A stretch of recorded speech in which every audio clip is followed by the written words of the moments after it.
गाय के गोबर के उपले को जलाया जाए और उसमें देसी गाय का घी अग्नि में डाला जाए तो उससे कितनी बड़ी मात्रा में ऑक्सीजन तैयार होती है, इस बात को वैज्ञानिक देख करके आश्चर्यचकित हैं। तो हमारे ऋषियों ने क्यों यज्ञ की व्यवस्था की और क्यों यज्ञों में इतना घी उड़ेला जाता है, ताकि वायुमंडल शुद्ध रहे और खूब ऑक्सीजन तैयार हो। गाय के गोबर और गोमूत्र की महिमा हमारे ऋषियों ने अनुसंधान पूर्वक उसको स्वीकार किया है, ऐसे ही स्वीकार नहीं कर लिया। और हम आपसे एक बात निवेदन कर दें कि हमारे ऋषि मुनि जो थे वो कोई ऐसे ही अंधविश्वास को मानने वाले नहीं थे। जिन्होंने स्मृतियां लिखी, जिन्होंने अनेक सूत्र हमें दिए जीवन जीने के, वो महर्षि सबके सब जो है वैज्ञानिक ही थे।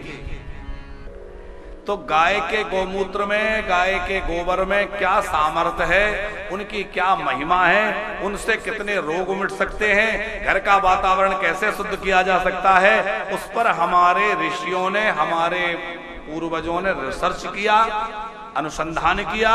तत्पश्चात उन्होंने इसको समाज के लिए कहा कि आप ऐसा करो। अब आज के जो दूध माखन छोड़ करके पिज्जा बर्गर खाने वाले लोग हैं, वो क्या समझें दूध दही की महिमा है? क्यों जी? अच्छा, अभी हम एक बात सुने समय लाल जी कि हमारे नंद बाबा ब्रज का दूध दही माखन लेकर के कहां चले गए? नंद बाबा गए कंस के यहां कर देने। वो जो माखन था, घी था, वो कंस के पहलवान खा खा करके और वो मजबूत होते और लड़ने के लिए तैयार होते और फिर ब्रजवासियों को सताते, भक्तों को सताते। यही होता था। श्री कृष्ण ने माखन चोरी प्रारंभ की। क्यों? बोले वृंदावन का, हमारे ब्रज का दही माखन घी बाहर नहीं जाना चाहिए। हम लोग पाएंगे, हमारे ग्वाल वाल पाएंगे। तो इसके पीछे भी एक दर्शन है। आज क्या हो रहा है, हमारे यहां की जो विशिष्ट वस्तुएं हैं वो तो बाहर जा रही हैं, एक्सपोर्ट हो रही हैं, और बाहर से वो चीजें हमारे यहां खाने के लिए भेजी जा रही हैं, जिनको खाने से तरह तरह की बीमारियां उत्पन्न हो रही हैं। फिर हमारे बच्चे, हमारा परिवार बीमार पड़ रहा है, और उस बीमारी के कारण पहले तो उन्होंने अपनी नकली वस्तुएं बेच के हमें बीमार किया, खराब चीजें खिला करके, और फिर दवाई बेच करके फिर कमाएंगे।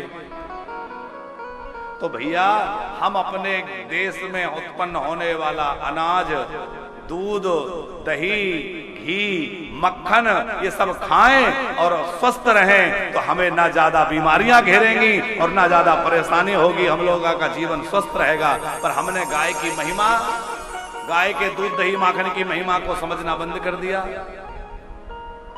गौमूत्र गोबर की महिमा हम समझना नहीं चाहते। अभी एक गौशाला में रिसर्च हुआ, तो उन्होंने एक रिसर्च किया। बोले जो मोबाइल से किरणें निकलती हैं, रेडिएशन निकलते हैं, वो हमारे लिए बहुत ज्यादा खतरनाक होते हैं, स्वास्थ्य की दृष्टि से, मस्तिष्क के लिए भी और हृदय के लिए भी। प्रायः लोग ऊपर जेब में रखते हैं, उससे जो रेडिएशन निकलते हैं वो बहुत ज्यादा हानि पहुंचाते हैं। तो वो गौशाला वालों ने एक ऐसा मोबाइल कवर तैयार किया गाय के गोबर से कि वो गाय के गोबर का कवर उस मोबाइल के ऊपर चढ़ा देने से उन्होंने मशीनों से उसको जांच करके देखा कि रेडिएशन जो निकलते हैं, जो उसके वो हानिकारक, वो पूरी तरह समाप्त हो जाते हैं, जीरो हो जाते हैं, उसका कोई भी प्रभाव शरीर पर नहीं पड़ता।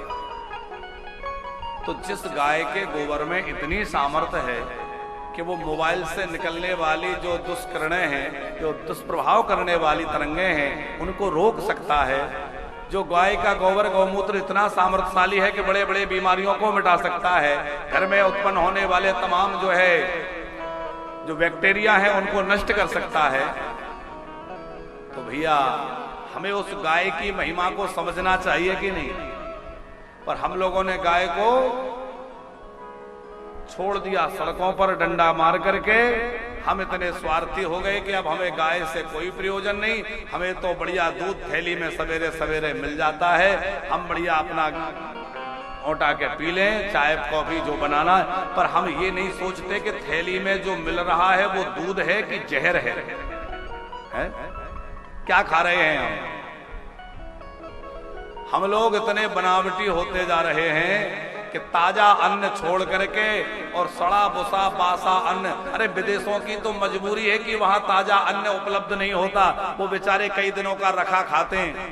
हमारे शास्त्री जी जाते हैं भ्रमण के लिए तो आप देख के आते होंगे, पश्चिमी देशों में ताजा भोजन की व्यवस्था नहीं है, वो बेचारे मजबूर हैं कि कई दिनों का रखा हुआ जो है उसको फ्रिज व्रिज में रख करके जाने कैसे कैसे खाते हैं।